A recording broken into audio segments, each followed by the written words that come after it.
Hey guys, Walken here, and it's been a while since I uploaded a video. I know, but I've been working on other stuff. Anyway, today I'm gonna be releasing a guide on wait, hang on, what stage is this? I don't remember. SK5. So SK5 is basically where you farm all of your building materials. As you can see, you do get carbon bricks and what? Okay, they're both carbon bricks, but you got the bigger carbon brick and the smaller carbon brick, right? And these are super important for upgrading your base to level 3. That's gonna, level 3 is super important. So I'm gonna show you guys how you do it, and I'm gonna explain the tricks that I use in order to clear this. I know there are other guides to clearing the stage, but I'm not sure if anyone really explains it in depth. So that's what I'm gonna be doing here, because a lot of what you can do in these stages are really just tricks that you learn from the game. These are subtle stuff that you don't really pay attention to when you're playing Arknights. So I'll do it really slowly. The first thing I'm gonna do is drop my DP generator over here, and I'm gonna drop rope over here. Now what this does is it generates me DP, but at the same time rope is also gonna get the pull units here. So I'm gonna leave this alone for forever. And what I want to do next is I'm gonna be focusing on the left side of the map, because we do need to focus on this road. So I'm gonna put Gitano down first over here. My Gitano is Elite 2, but it's not too important. Alright, so why did I pause it? Anyway, so the top right side of the map is doing fine. You're gonna want to pay attention to this somewhere around when you get the 15 enemy kills. When you get the 15 enemy kills, I'll show you what you guys need to do there. But for now, you're gonna want to focus on the lower left side of the map. So Gora's my tank. You can use any other defender. Other defenders are good. And you want an AoE mage. You actually want 2, which is why I also brought Lava. So I'm gonna let them deal with this for a while. As you can see, we're doing okay over there. I'll put on Lava now.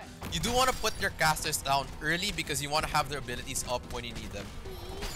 And for now, I can actually just go ahead and put Mir here, which is my healer. I'm going to leave that alone for now. I'll also slow this down because I need to pay attention to this part over here. I can leave that alone. Depending on how strong your casters are, they should be able to handle that without skills. So I'm going to quickly recall Zima over there and put on Shaw. And then I'm also gonna put Croissant over here. So you do need 2 defenders. This is very helpful if you have 2. Now, as you can see, Shaw is pushing people up over here. We're gonna need to pay attention to this as well in a while, because it is important. In the meantime, I will put my second healer over here, and this side should be fine for now.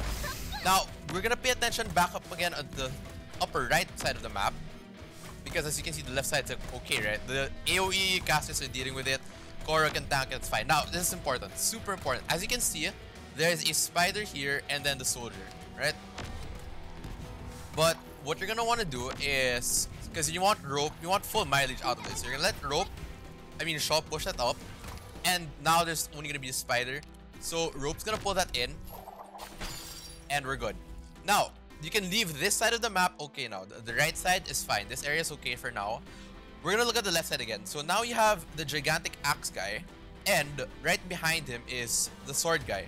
So the thing you have to take note of is these guys with the purple swords, they deal arts damage, which means they deal magic damage, right? And defenders don't really do well against magic damage. They actually get ripped by it. So what you're gonna do here is I'm gonna use Plume. You can use a guard. Melanto would be better here. Basically anyone who can guard 1, only block 1 unit. And the reason you're gonna do this is because what's gonna happen is, as you can see, when they walk up, your first character over here who blocks 1 unit is going to be blocking the guy with the purple sword, which means that guy with the purple sword won't be hitting your defender, and your defender will be able to tank the axe guy easily. Now that's gonna happen over here. As you can see, everything's okay. See, Gora's not dying that quickly because she's not taking arts damage. Alright, back up to the right side of the map. As you can see, you can leave rope here. She's still pulling these guys with the swords out, which means that the right side, your right defender, which is Croissant for me, isn't going to be taking as much damage. So everything's going okay right now. I like to pop a second skill the moment this guy comes through, but I'm gonna pop Mir heal for now. You could actually have an AoE healer instead over here. That also works. And I'm gonna use Gitano first over here. You can use the other Gitano skill, that one's also good. Everything's okay for now. See, so healings are okay. Bloom's about to have her skill up. I'm gonna go ahead and use it for some extra damage, because she is taking a lot now. Pop another heal. It's over so good. So we're dealing with the wave pretty easily. It does look a bit messy, but it's fine. So now Bloom is gonna get knocked out. Should get knocked out soon. Okay, so this is super helpful. This is the last wave. When you see that spider, that's the last one. I do recall that and put down another healer. I'll use Korra's defense skill now just to make sure she can tank all of this. And yeah, this should be like, this is pretty much done.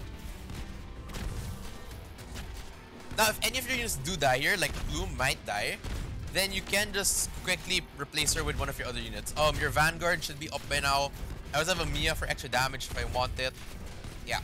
So I do have 3 healers, 2 defenders, and 2 AoE casters for the last wave over here at the bottom side. And then you're just gonna deal with this really quickly. There is not a lot of damage on my team right now. I do only have 2 casters, but if you want this to get faster, when this axe guy dies, you could actually just go ahead and switch this out, put Zima down here, take out Bloom, put Mia over here just to deal with the last spider, and everything will be good. So before I end that stage, quick recap, things you want to take note of, right? Top side of the map, you want to start with your DP generator. For me, it was Zima and Rope. So Zima's gonna block this area off. Rope will pull units into the hole, and then you're free to set up the lower left side of the map. So you want to start with your AoE casters so their skills start charging. But if your DP isn't generating fast enough, you're gonna want to put on a defender first to block off the wave coming in, and then put your AoE caster to clear out the wave right after that. When you get to 15 kills, you're gonna notice that this side, 15 kills this side, you're gonna want to pull Zima out and put Shaw over here on this style. This is so he can start pushing the units coming in, because they do come in 2 at a time, the guys with swords, and you want to push them into the hole over here so that, you know, this side's still okay while you're dealing with the left side. Now, once you get to the spider, the first spider that spawns, you want to let Shaw push the soldier with the spider out, and then you can recall Shaw, and then you let everyone else flow in, and then you just deal with the wave properly. That's also around the time where the big axe guys and the purple sword guys come in. That's when you want to put your 1 block unit over here just to block off the guys with the purple sword, so your defenders can actually tank the axe guys properly. And after that, should be done. Like, use skills when appropriate, use heals when appropriate, but there's nothing else you really need to change with the setup. Maybe if you're still struggling a little bit, you can remove Rope out here eventually when it's around the 40, kill number 42, I think, or 41, and you can put another healer in the lower side of the map. So that's SK5. Yeah, this is super important for farming for base materials. I highly suggest you guys farm this whenever you can if your base is not yet level 3. I mean, if all the buildings are not yet level 3, because it does help a lot. And yeah, that'll be it for this video. If you guys enjoyed this video, don't forget to hit the like, and subscribe button. Feel free to comment down below if you guys have any questions or suggestions about how to make this run better. And if you guys want to see more content, also put that in the comments down below. Thanks a lot, guys. Thanks for watching, and have a great rest of your day. Stay woke.